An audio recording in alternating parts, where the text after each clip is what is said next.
Queridos amigos, estamos iniciando nuestra jornada con la palabra del Señor. Hoy, en este día jueves 15 de enero, la palabra del Señor viene a través del primer libro de Samuel, capítulo 4 del 1 al 11. Sucedió en aquellos tiempos que los filisteos se reunieron para hacer guerra a Israel y los israelitas salieron a su encuentro, acamparon cerca de Ben-Ezer y los filisteos en Afec. Los filisteos se pusieron en orden de batalla contra Israel. Se trabó el combate y los israelitas fueron derrotados y sufrieron 4.000 bajas. El ejército se retiró al campamento y los ancianos de Israel se preguntaban: ¿por qué permitió el Señor que nos derrotaran hoy los filisteos? Traigamos de Silo el arca de la alianza del Señor para que vaya en medio de nosotros y nos salve de nuestros enemigos. Mandaron traer de Silo el arca del Señor de los ejércitos, que se sienta sobre los querubines. Los dos hijos de Elí, Hofni y Pinjas, acompañaron el arca. Al entrar el arca de la alianza en el campamento, todos los israelitas lanzaron tan grandes gritos de júbilo que hicieron retumbar la tierra. Cuando los filisteos oyeron el griterío, se preguntaron qué significará ese gran clamor en el campamento de los hebreos y se enteraron de que el arca del Señor había llegado al campamento.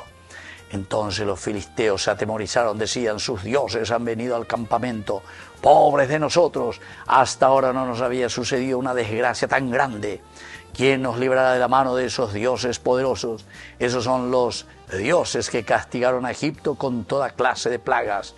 Cobren ánimo, filisteos, y sean hombres, no sea que tengamos que servir a los israelitas como ellos nos han servido a nosotros. Luchemos como los hombres. Y así continúa, queridos amigos, esta lectura tan interesante con su mensaje. Evidentemente que primero nos muestra que los israelitas son vencidos.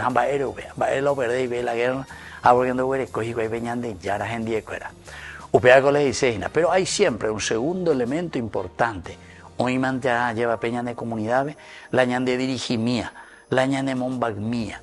Eso es, queridos amigos, lo que necesitamos en nuestra sociedad. La palabra de Dios siempre nos llama para que podamos convertirnos, porque estamos en la ñande de la manguru yucuera lleva, que solamente se aprovechan, ¿verdad?, de las cosas del pueblo, de la gente, de lo que es de la comunidad. Y entonces perdemos la guerra, queridos amigos. Por eso que son importantes leer, entender, saber, conocer los mandamientos de Dios. Y que fueron y trajeron el arca de la alianza. El ayayujú en el arca de la alianza, los 10 mandamientos. No robarás, no cometerás adulterio, no fornicarás, no desearás la mujer de tu prójimo, santificarás la fiesta, etc. Entonces, y ahí, queridos amigos, cuando viene el arca de la alianza en medio del pueblo, la situación es diferente. A ver, los filisteos, ¿qué haremos nosotros? Porque Dios está en medio de ellos. Nunca hemos visto en otros pueblos, en otras ciudades, lo que ha sucedido y lo que ha hecho Dios por Israel. Los ha liberado de Egipto. Ahí mandó a de la historia. Upeicha veña, sé yo que cueraña me mandó a mí veñan de Yarares Yahuerú dentro de nuestra sociedad para poder vencer a todo enemigo que está luchando contra los valores de Dios. Que la bendición del Señor descienda sobre cada uno de nosotros, sobre nuestra nación, el Padre y el Hijo y el Espíritu Santo. Amén.